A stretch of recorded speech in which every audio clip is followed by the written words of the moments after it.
Let's make Chinese silken tofu. Whenever I go to a Chinese restaurant, I always look for this.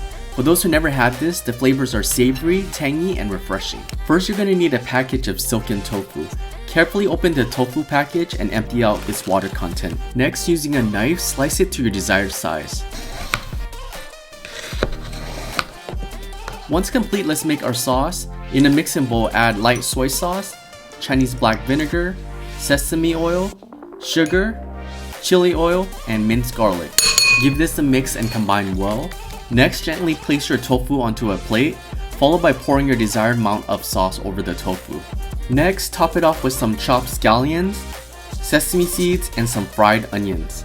Just like that, guys, we're done. And guess what? It's vegan friendly. It's served chilled so you can eat it by itself, or you can even pair it up with rice. Haha, look at that. Follow for more.